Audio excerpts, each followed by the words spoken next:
e a gente vai rapidamente pensar sobre o batismo das nossas crianças. É sempre pertinente a gente pensar sobre isso e ser lembrados de por que fazemos isso. Eu te convido então a abrir sua Bíblia em 1 Coríntios capítulo 7, 1 Coríntios capítulo 7, o verso 14. 1 Coríntios 7, 14. O texto vai falar de um outro assunto, de coisas do casamento, mas nós não vamos tratar de tudo isso. Nós vamos pegar o verso 14, que eu quero explicar para você que é alguma coisa muito interessante sobre o verso 14, que está no 14. Nós não vamos entrar em todos os méritos do texto, tão somente numa parte que é muito interessante. Você encontrou? 1 Coríntios 7, 14. Paulo instrui acerca de muitas questões sobre o casamento, não é isso? E no verso 14, ele vai nos dizer algo interessante, porque ele está falando do casamento, e aí ele fala assim que aqueles que estão casados e que o cônjuge não é um cristão, mas se o cônjuge consente em morar, continuar vivendo com a parte cristã, eles devem permanecer juntos. Lembrando que isso aqui não é um precedente para o casamento que a gente chama de casamento misto ou de julgo desigual. Isso aqui é o seguinte: você já está casado, é isso que Paulo está, e o contexto de Corinto é esse. Os casais já estavam formados ali, mas de repente um deles, de repente entre aspas, né? Mas em algum momento um deles crê no Senhor Jesus e o outro não. E agora, vamos divorciar? Paulo diz, não, se a parte que não creu consente em continuar vivendo com você, você vai continuar vivendo com ele. Mas o verso 14 diz algo interessante, vamos ler todos juntos? Porque o marido incrédulo é santificado no convívio da esposa, e a esposa incrédula é santificada no convívio do marido, de sorte impuros, porém agora são santos. Olha que interessante, para você entender um pouco mais da doutrina da aliança, que é Paulo quem mais desenvolve isso. Então, nós temos aqui um cônjuge crente e o outro não. Mas aí vem o apóstolo e diz, não se separem, porque a esposa incrédula é santificada pelo convívio com o marido, que é crente. E, de outra feita, o marido incrédulo é santificado pelo convívio com a esposa crente. E aí tem uma informação muito interessante: de outra sorte, os vossos filhos seriam impuros, porém agora são santos. O que o texto está dizendo é que o marido incrédulo não está dizendo que a esposa crente o salve, nem o contrário, né? Que a esposa incrédula seja salva pelo marido, mas ele passa a ser um beneficiário de muitas graças por causa daquele cônjuge cristão, daquele cônjuge crente. E ele ainda diz o seguinte, o apóstolo Paulo: os filhos recebem um benefício muito grande, porque o marido é santificado, o incrédulo, ou a esposa incrédula é santificada, porque de outro modo os filhos seriam impuros, mas agora eles não são impuros, eles são santos, eles são separados, eles nasceram na aliança. Por que Paulo ia dizer uma coisa dessa, se não importasse? Se as bênçãos do Senhor e a bênção até mesmo da salvação e das alianças, da aliança, só fossem atingir nossos filhos quando eles crescem, tomam uma decisão por Cristo, Paulo não precisaria argumentar isso aqui. Paulo não precisaria argumentar isso. Mas ele está dizendo, olha, seus filhos são santos. Não, ele não está dizendo que eles nasceram perfeitos e que eles nasceram sem pecado, não, porque isso contrariaria a Bíblia, que diz que todos nós nascemos em pecado, nossa mãe nos concebeu em pecado, somos pecadores. O que Paulo está dizendo é que ele é incluído na aliança, ele é santo porque ele é separado, porque ele está debaixo da aliança dos seus pais, ou do seu pai, ou da sua mãe crente, né? De um dos pais ou de ambos. É uma coisa maravilhosa, porque quando você vai voltar na questão da aliança, primeiro que a aliança é firmada em Abraão, lá no capítulo 12 de Gênesis, e lá o Senhor deixa bem claro para Abraão: em ti serão benditas todas as famílias da terra. Como? Através da expansão desta aliança, através da aceitação do Deus verdadeiro pela descendência de Abraão. Quando nós chegamos no capítulo 17, que nós lemos no começo, a instituição da circuncisão, capítulo 17 de Gênesis, nós vemos que essa é uma aliança perpétua, vai passar de geração em geração. E aí, quando a gente chegou no verso 13 do 17, nós lemos aqui agora mesmo que é uma aliança perpétua. Como que uma aliança perpétua então depois se quebrou? Não se quebrou. Abraão continua tendo descendentes através da igreja. Agora nós da igreja somos os descendentes de Abraão. Nós, a igreja, somos os filhos de Abraão mediante a adoção de Cristo Jesus lá na cruz. Lembrando que a circuncisão não é da lei, porque a circuncisão é anterior à lei. Quando o Senhor institui a circuncisão em Abraão, nem havia lei. Então circuncisão, dízimo são coisas interessantes, porque elas são anteriores à lei, tá? A aliança, ela progride em Jesus, e agora a circuncisão já não serve mais como um sinal da graça que recebemos em Jesus. O Senhor Jesus institui o batismo, manda que sejamos batizados em nome do Pai, do Filho e do Espírito Santo, lá na grande comissão em Mateus, e ele institui a forma, de batismo, somos batizados com água.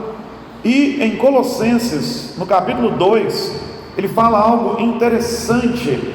Partindo do verso 10, ele diz assim: também nele estáis aperfeiçoados, nele, em Jesus.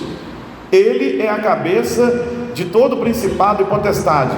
Nele também fostes circuncidados. Em Jesus fomos circuncidados. Os Colossenses também. Eu não fui circuncidado, não da perspectiva judaica, mas o texto continua: nós fomos sim circuncidados em Jesus, não por intermédio de mãos, mas no despojamento do corpo, da carne, que é a circuncisão de Cristo. Cristo nos transforma. Nossa circuncisão é a transformação em Cristo Jesus. E ele explica como é que é isso: tendo sido sepultados juntamente com ele no batismo, no qual igualmente fostes ressuscitados mediante a fé no poder de Deus que o ressuscitou dentre os mortos. Aqui Paulo explica a nossa circuncisão.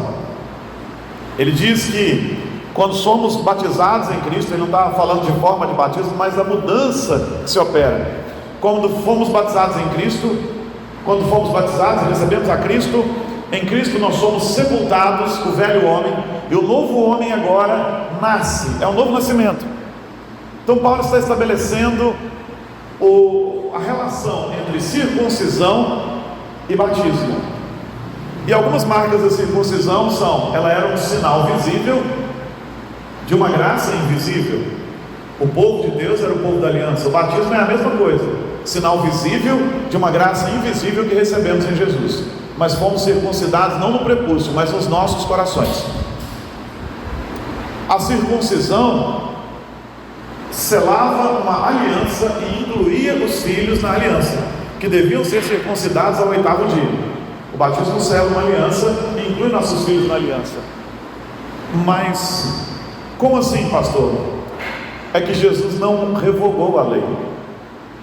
O que muda no Novo Testamento é aquilo que Jesus revoga ou institui algo novo, como é o caso do batismo, que foi necessário porque ele simboliza uma graça muito maior do que o judeu vivia no Velho Testamento, uma graça superabundante que Cristo nos concede na cruz. Outro caso é o da Santa Ceia, que substitui a Páscoa. A ceia é a nossa Páscoa. Nesses casos, sim, há uma mudança de conduta, nós substituímos um ritual por outro.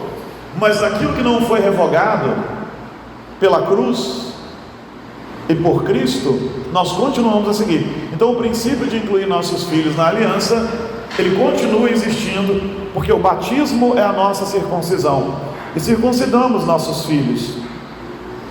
E alguém poderá dizer: mas Jesus disse que aquele que crer e for batizado será salvo. Sim, mas no contexto que ele se referia aos adultos, a um contexto de conversão. e não no contexto das nossas crianças. Mas o batizar meu filho não quer dizer que ele está salvo, nunca quis dizer isso. O batismo não salva, nem o do adulto. Quantos adultos vieram ao batismo e hoje estão perdidos, porque participaram de um ritual, mas não entenderam a graça salvadora de Jesus? Quando eu venho ao batismo, e quando eu vim ao batismo, eu me incluí na aliança do Senhor. Ele me aceitou, e isso foi a marca da inclusão na aliança. Agora, quando trago meus filhos ao batismo, eu os estou incluindo na aliança do Senhor. É o que nossos irmãos vão fazer daqui a pouco. Vão incluir a pequena Laura na aliança do Senhor. Mas a exemplo do que era o Velho Testamento, eles também vão ter que ensinar a Laura o caminho do Senhor, assentado, andando pelo caminho, escrevendo nos umbrais das portas, falando para ela sempre, para que ela cresça e aprenda sobre esta aliança e a honrar a aliança e o Deus de seus pais. É isso que todo crente devia fazer e precisa fazer. O judeu inculca a Torá na cabeça de seu filho, a lei. E nós precisamos inculcar a lei do Senhor na cabeça dos nossos filhos também, para que eles no devido tempo se rendam ao Senhor. O batismo não salva como a circuncisão não salvava. Tanto que Jacó foi salvo, Esaú se perdeu. E muitos outros foram circuncidados, o que não é garantia de salvação. Eu citei Esaú porque a Bíblia fala que ele não achou lugar de consolo para si, ele desprezou sua primogenitura, porque eu não posso exercer juízo sobre a vida de ninguém assim. Mas nossos filhos devem ser trazidos à aliança, incluídos na aliança, é isso que nós cremos.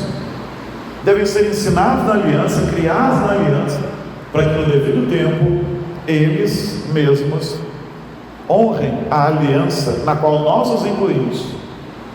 Nós vivemos tempos em que a sociedade está ensinando os nossos filhos que não precisam honrar os nomes de seus pais, não precisam honrar as alianças de seus pais, não precisam honrar a palavra de seus pais.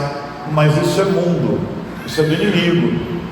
Nós não, nós somos de Cristo Jesus, e a Bíblia nos ensina a honrarmos a aliança de nossos pais.